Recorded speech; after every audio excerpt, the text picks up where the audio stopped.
মাত্র 18 বছর বয়সী তিনি বিধবা হন। তার কোনো সন্তান ছিল না। তিনি সবসময় অপরকে সাহায্য করার সুযোগ পেলে এগিয়ে যেতেন।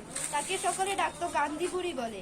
1905 সালে প্রত্যক্ষভাবে ভারতের স্বাধীনতা আন্দোলনের সঙ্গে জড়িয়ে পড়েন মাতঙ্গিনী হাজরা।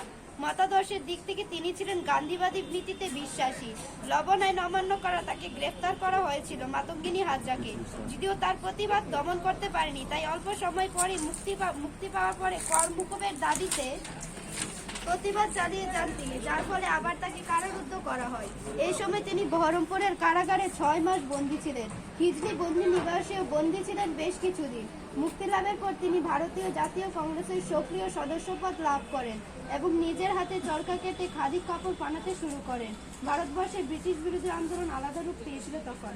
জেলা থেকে ব্রিটিশ শাসক উচ্ছেদ করে স্বাধীন রাষ্ট্র প্রতিষ্ঠা করার লক্ষ্যে কংগ্রেস সদস্যরা ভারত ছাড়ো আন্দোলনের সময় মেদিনীপুর জেলার সকল থানা ও অন্যান্য সরকারি কার্যালয়ে দখল করে নেওয়ার পরিকল্পনা গ্রহণ করে। ৭৩ বছর বয়সী মাতঙ্গিনী হাজরার নেতৃত্বে ৬,০০০ সমর্থক ও মহিলা স্বেচ্ছাসেবক দল নিয়ে তমলুক থানা দখলের উদ্দেশ্যে একটি মিছিল বের হয়। শেষ আন্দোলন 1942-এর 29 সেপ্টেম্বর আগস্ট বিপ্লবের জোয়ার তখন মেদিনীপুরে ছড়িয়ে পড়েছে। দলবদ্ধভাবে তমলুক, মহিষাদল, সুতাহাটা, নন্দীগ্রাম থানা আক্রমণ করে দখল করে নেওয়ার উদ্দেশ্যে মাতঙ্গিনী স্বেচ্ছাসেবকদের বলেন, গাছ কেটে ফেলা, রাস্তাঘাট সব বন্ধ করে দিয়ে টেলিফোন ও টেলিগ্রামে তার কেটে দিতে হবে, বন্ধ করতে হবে বিদ্যুৎ সরবরাহ, বন্ধ করে দিতে হবে। 5 দিক থেকে 5টি শোভাযাত্রা নিয়ে গিয়ে তমলুক থানা এবং একই সঙ্গে সমস্ত সরকারি অফিস দখল করে নিতে হবে।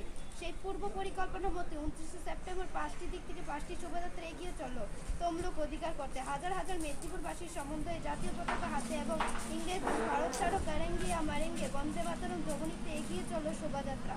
মিছিল শহর উপখণ্ডে পৌঁছলে রাজ পুলিশ ভারতীয় দণ্ডবিধি 144 দ্বারা জারি করে এবং নির্দেশ দেয় সমাবেশ ভেঙে দেওয়ার। সেই আদেশে অমান্য করেন মাতঙ্গিনী হাজরা। এগিয়ে চলেন রক্ষক পুলিশ। 1944 সাল পর্যন্ত সফলতার সাথে নিজের অস্তিত্ব বজায় রাখা কমিউনিস্ট জাতীয় সরকার স্বদেশের জন্য মাতঙ্গিনী হাজরার প্রাণদানের দৃষ্টান্তদানের মাধ্যমে মানুষকে বিপ্লবের রাস্তায় উদ্বুদ্ধ করে তুলেছে। যদিও পরবর্তীকালে কমিউনিস্ট জাতীয় সরকার ভেঙে দেওয়া হয় গান্ধীজির অনুরোধে। 1947 সালে ভারত যখন দীর্ঘ লড়াইয়ের পর স্বাধীনতা অর্জন করেন, সেই সময় অসংখ্য স্কুল, পাড় ও রাস্তার নাম মাতঙ্গিনী হাজরার নামে উৎসর্গ করা হয়। মাতঙ্গিনী হাজরা মূর্তি স্বাধীন করেন ভারতের কলকাতা শহরে প্রথম স্থাপিত নারী মূর্তি। 1977 সালে কলকাতার ময়দানে মূর্তিটি স্থাপিত হয়। তমলুক তাকে মৃত্যুবরণের স্থানেও তার একটি মূর্তি আছে। ভারতের ডাক বিভাগ মাতঙ্গিনী হাজরার ছবি দেওয়া 5টি টাকা